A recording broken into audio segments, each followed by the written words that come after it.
Good morning to 9th class students. हम अर्थशास्त्र का सेकंड चैप्टर पढ़ रहे हैं मानव संसाधन के रूप में। तो हमने जनसंख्या की गुणवत्ता के बारे में पढ़ रहे थे। हम इसमें हमने शिक्षा के बारे में पढ़ा, शिक्षा पर निवेश के बारे में पढ़ा। फिर हमने देखा कि सर्व शिक्षा अभियान क्या है। सर्व शिक्षा अभियान ये जो बता रखा है 6 से 14 वर्ष की आयु के सभी स्कूली बच्चों को वर्ष 2010 तक प्राथमिक शिक्षा प्रदान करने की दिशा में सर्व शिक्षा अभियान एक महत्वपूर्ण कदम है। राज्य, स्थानीय सरकार और प्राथमिक शिक्षा सार्वभौमिक लक्ष्य को प्राप्त करने में प्रयासरत हैं। तो ये पढ़ चुके हम। इसके बाद हमारा नेक्स्ट टॉपिक आता है स्वास्थ्य, यानी पहला शिक्षा था, दूसरा स्वास्थ्य। स्वास्थ्य जिस किसी भी देश की जनसंख्या के पास शिक्षित व्यक्ति होंगे, शिक्षित जनसंख्या होगी और अच्छा स्वास्थ्य होगा, वहाँ के लोग वास्तव में संसाधन के रूप में अच्छा कार्य कर सकते हैं। तो दूसरा स्वास्थ्य है। एक फर्म का उद्देश्य लाभ अधिकतम करना, यानी कोई भी फर्म हो, कोई भी बिजनेसमैन हो, छोटे से छोटा या बड़े से बड़ा, वो तभी जीवित रह सकता है जब उसको लाभ मिले। और लाभ को अधिकतम करना ये फर्म का उद्देश्य होता है। क्या आप सोचते हैं कि कोई भी फर्म ऐसे व्यक्तियों को रोजगार देने के लिए प्रेरित करेगी जो खराब स्वास्थ्य होने के कारण स्वास्थ्य श्रमिकों के बराबर कार्य नहीं कर पाएंगे? यानी यहाँ पर कहने का मतलब ये है कि ऐसी कोई भी संस्था नहीं है जिनका स्वास्थ्य खराब है और उन व्यक्तियों को वो अपने काम पर रखेगी, क्योंकि उनको काम पर रखने से उसका जो उत्पादन है, जितना स्वस्थ श्रमिक करते हैं उतना वे नहीं कर पाते। तो कोई भी संस्था जिनका स्वास्थ्य खराब है उनको अपने काम पर नहीं रखेगी। किसी व्यक्ति का स्वास्थ्य उसे अपनी क्षमता को प्राप्त करने और बीमारियों से लड़ने की ताकत देता है। यानी कोई व्यक्ति स्वस्थ है तो अपनी क्षमता का भरपूर यूज कर सकता है और बीमारियों से लड़ने में ताकतवर होता है। अस्वस्थ लोग, जो बीमार लोग हैं, वो किसी संगठन के लिए बोझ बन जाते हैं। लंबे समय तक बीमार रहने के वाले व्यक्ति परिवार के लिए बोझ बन जाते हैं और संगठन के लिए बोझ बन जाते हैं। वास्तव में स्वास्थ्य अपना कल्याण करने का एक अपरिहार्य आधार है। इसलिए जनसंख्या की स्वास्थ्य स्थिति को सुधारना किसी भी देश की प्राथमिकता होती है, यानी पहला काम होता है। हमारी राष्ट्रीय नीति का लक्ष्य भी जनसंख्या के अल्प सुविधा प्राप्त वर्गों पर विशेष ध्यान देते हुए स्वास्थ्य सेवाओं, परिवार कल्याण और पौष्टिक सेवा, इनकी पहुंच को बेहतर बनाना है। यानी प्रत्येक जो नागरिक है वो पौष्टिक सेवा यानी अच्छा भोजन प्राप्त कर सके, ये सरकारों का लक्ष्य रहा है। पिछले 5 दशकों में भारत ने सरकारी और निजी क्षेत्रों में प्राथमिक, द्वितीयक और तृतीयक सेवाओं के लिए अपेक्षित एक विस्तृत स्वास्थ्य आधारित संरचना और जनशक्ति का निर्माण किया है। तो ये जो बताया गया है स्रोत है राष्ट्रीय स्वास्थ्य नीति 2002 का। तो यहाँ पर कुछ मेन पॉइंट्स आए हैं, जैसे कुछ उपाय दिए गए हैं, वो बाद में पढ़ेंगे। इन उपायों को अपनाने से जीवन प्रत्याशा बढ़कर 2004 में जीवन प्रत्याशा थी हमारी 64 वर्ष हो गई है। शिशु मृत्यु दर 1951 के 147 से घटकर 2000 में 75 पर आ गई। यानी 1951 में 1000 बच्चों में से 147 बच्चे मर जाते थे और 2000 में 75 टोटल बच्चे मरते हैं। इस अवधि में अशोधित जन्म दर गिरकर 26.1 और मृत्यु दर 8.7 पर आ गई है। जीवन प्रत्याशा में वृद्धि और शिशु देखभाल में सुधार देश के आत्मविश्वास को भावी प्रगति के साथ आंकने के लिए उपयोगी है। आयु में वृद्धि आत्मविश्वास के साथ जीने की उत्तम गुणवत्ता का सूचक है। यानी कोई भी व्यक्ति लंबे समय तक जीता है तो वो किसके बल पर जीता है? जीवन की उत्तम गुणवत्ता का सूचक है। शिशुओं की संक्रमण से रक्षा तथा माताओं के साथ बच्चों की देखभाल और पोषण सुनिश्चित करने से शिशु मृत्यु दर घटती है। अगर माँ ठीक होगी तो उसके बच्चे भी ठीक होंगे और अपने बच्चों का पालन पोषण वो ठीक ढंग से कर पाएगी। इससे शिशु मृत्यु दर घटती है। तो ये जो यहाँ पर जो है शिशु, एक तो जन्म दर, एक मृत्यु दर, एक अशोधित जन्म दर, इनकी परिभाषा नोट कर लेना भी, ये आगे आएगा। फिर इसके बाद है भारत में ऐसे अनेक स्थान हैं जिसमें भारत में ऐसे अनेक स्थान हैं जिनमें ये मौलिक सुविधाएं भी प्राप्त होती हैं, प्राप्त नहीं होती भी। भारत में ऐसे अनेक राज्य हैं जहाँ पर मौलिक सुविधाएं प्राप्त नहीं होती। जैसे 4 एग्जाम्पल दिए हैं यहाँ पर, 4 स्टेट दिए, कर्नाटक, आंध्र प्रदेश, तमिलनाडु, महाराष्ट्र में कुल 181 मेडिकल कॉलेजों में से 81 मेडिकल कॉलेज हैं। टोटल कितने मेडिकल कॉलेज हैं? 181 कॉलेजों में से 81 जो मेडिकल के हैं। दूसरी तरफ बिहार, उत्तर प्रदेश जैसे राज्यों में निम्न स्वास्थ्य सूचक, यानी वहाँ पर स्वास्थ्य की कंडीशन और ख़राब है और यहाँ बहुत ही कम मेडिकल कॉलेज हैं। यहाँ पर ये कंपैरिजन दिया गया है। उप केंद्र, प्राथमिक स्वास्थ्य केंद्र, सामुदायिक स्वास्थ्य केंद्र 1951 में 725 थे, 81 में 57, 363 थे और 2001 में 163, 181 हैं। तो ये इसको पढ़ लेना भी। औषधालय यानी दवा खाने कितने हैं?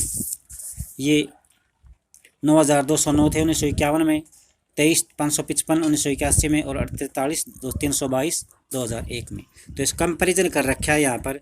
ये राष्ट्रीय स्वास्थ्य नीति 2002 से लिया गया है। तो दूसरा था स्वास्थ्य। अब तीसरा आता है बेरोजगारी, जो कि भारत में लगातार जब से भारत आज़ाद हुआ तब से बढ़ती जा रही है। तो बेरोजगारी क्या है अभी? जैसे आपने पीछे कहानी पढ़ी, शकल की माँ शीला अपने घरेलू काम काज और बच्चों की देखभाल और खेती काम में अपने पति बूटा सिंह की मदद करती थी। शकल का भाई जीतू और बहन सीतू अपना समय खेलने और घूमने में बिताते थे। क्या आप शीला या जीतू या सीतू को बेरोजगार कह सकते हैं? यदि नहीं तो क्यों? हम इनको बेरोजगार नहीं कह सकते क्योंकि इनकी उम्र अभी काम करने लायक नहीं हुई है। इनको हम बेरोजगार नहीं कह सकते क्योंकि 18 साल के बाद अगर कोई बेरोजगार रहता है तब उसको मानेंगे हम। जिसको काम मिलता है और वो काम निर्धारित दर पर काम करने का इच्छुक नहीं है तो वो बेरोजगार कहलाएगा। लेकिन अभी इनकी उम्र पढ़ने की है, इसलिए हम इनको बेरोजगार नहीं कह सकते। बेरोजगारी उस समय विद्यमान कही जाती है जब, ये लाइन है भी, इसकी डेफिनेशन है बेरोजगारी से क्या अभिप्राय है। जब प्रचलित मजदूरी की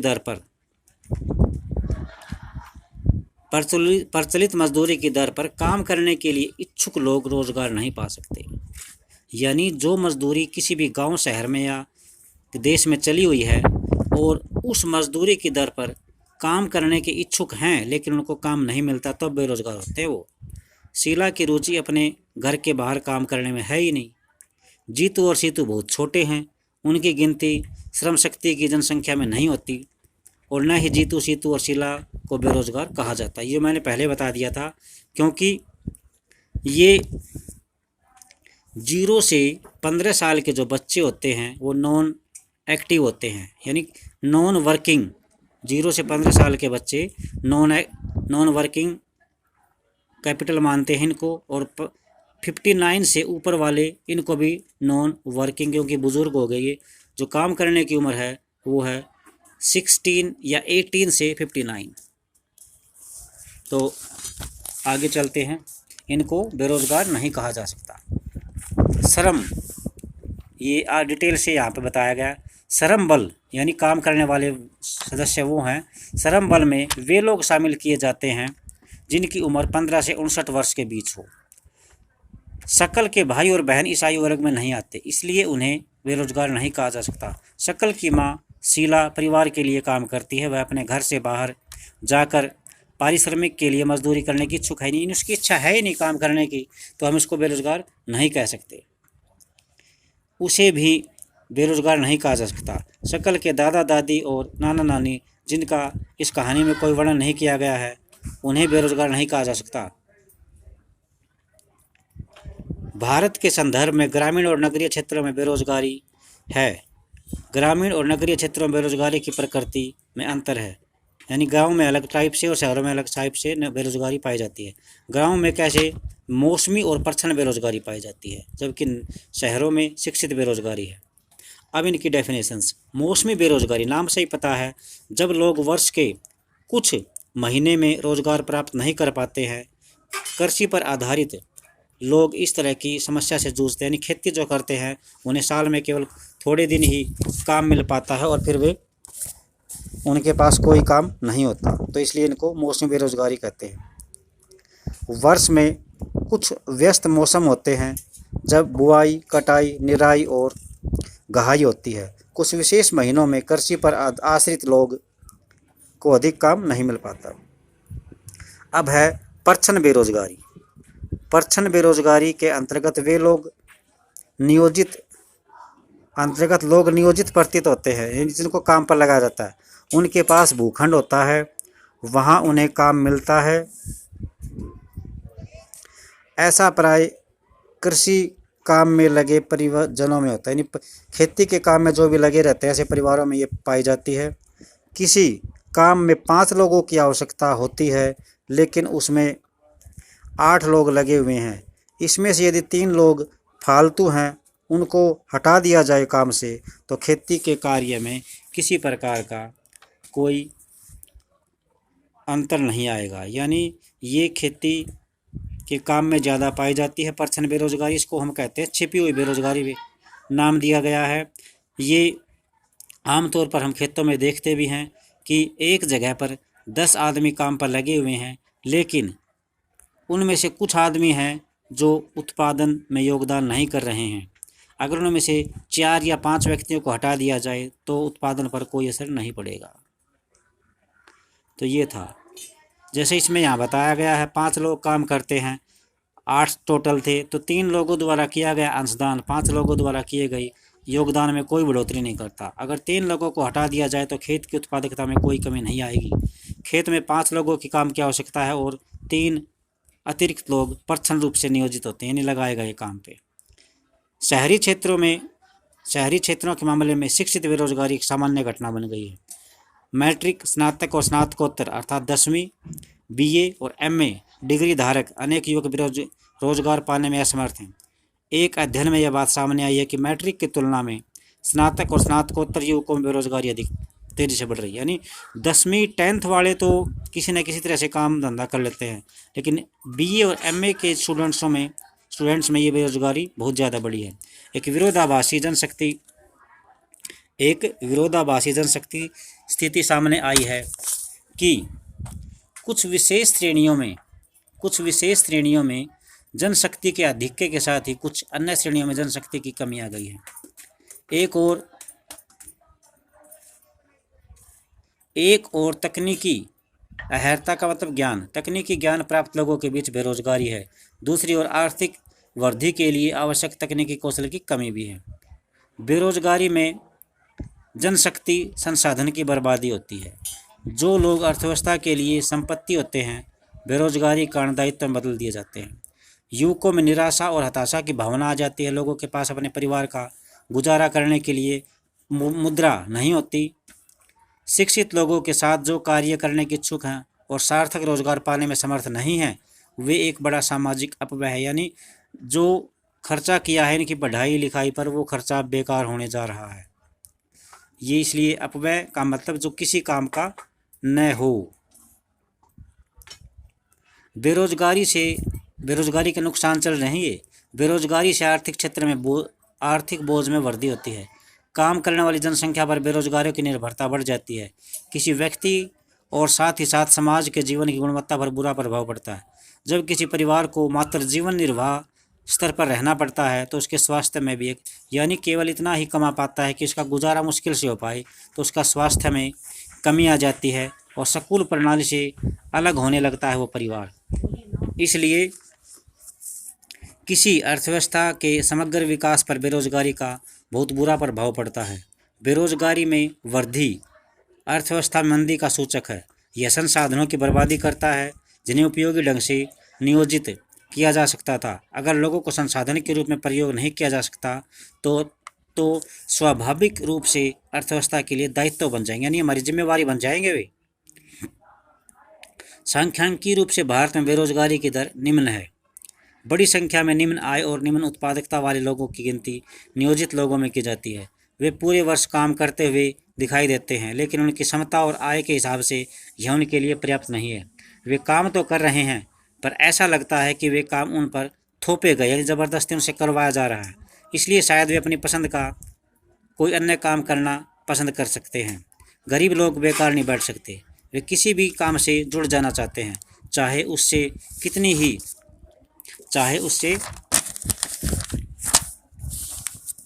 कितनी भी कमाई हो। अपनी इस कमाई से वे किसी तरह का जीवन निर्वाह कर सकते हैं। इसके अलावा प्राथमिक क्षेत्र में स्वरोजगार एक विशेषता है।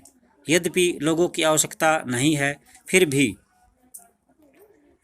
कुछ परिवार खेतों में काम करते हैं, पूरा का पूरा परिवार। इस तरह कृषि क्षेत्र में % बेरोजगारी होती है, लेकिन जो भी उत्पादन होता है उसमें पूरे परिवार की हिस्सेदारी होती है। खेत के काम में साझेदारी और उत्पादित फसल में हिस्सेदारी की धारणा ग्रामीण क्षेत्रों में बेरोजगारी कठिनाई में कमी लाती है। आप सबको पता होगा कि बेरोजगारी को संभाले हुए हमारी खेती है। खेती में लगभग 60% लोग काम करते हैं। हमारे जनसंख्या का आधे से ज़्यादा प्रतिशत खेती में कृषि क्षेत्र रोजगार दिए हुए हैं उनको। इससे परिवार की गरीबी कम नहीं होती। प्रत्येक परिवार में अधिशेष श्रमिक रोजगार की तलाश में, यानी और ज़्यादा कमाने के लिए वो शहरों की तरफ चले जाते हैं। अब इन तीनों क्षेत्रों में रोजगार के परिदृश्य की चर्चा करें। कृषि का सबसे अधिक अवशोषण करने वाला अर्थव्यवस्था का क्षेत्र कृषि है। सबसे ज़्यादा काम कौन देता है? कृषि। पिछले वर्षों में पहले चर्चा की गई % बेरोजगारी के कारण कृषि पर जनसंख्या की निर्भरता में कुछ कमी आई है। कृषि अधिशेष श्रम का कुछ भाग द्वितीयक या तृतीयक क्षेत्र में चला जाता है। द्वितीयक क्षेत्र में छोटे पैमाने पर होने वाले विनिर्माण में श्रम का सबसे अधिक अभिशोषण है। तृतीयक क्षेत्र में जैव प्रौद्योगिकी, सूचना प्रौद्योगिकी आदि नई सेवाएं सामने आ रही हैं। तो ये जानने के लिए कहानी पूरी पढ़नी पड़ेगी आपको। ये जो एक गांव की कहानी है, ये आप पूरा पढ़ना भी इसको, क्योंकि इसको पढ़ने के बाद आपको मेन चीज़ समझ में आ जाएगी, कहना क्या चाह रहा है इस कहानी के माध्यम से। तो ये जो पैराग्राफ है ये आप अच्छी तरह से पढ़ लेना। तो इसी के साथ हमारा जो चैप्टर है वो ख़त्म होता है। ये जो छोटी छोटी बातें बताई गई हैं ये भी आप नोट कर लेना और इनको ध्यान से समझना। कल हम इसके ये जो NCERT के क्वेश्चन हैं ये भेजते हैं आपके पास। तब तक इस चैप्टर को आप 2 बार से या 3 बार से अच्छी तरह पढ़ो और अपनी तैयारी करो। Thanks a lot.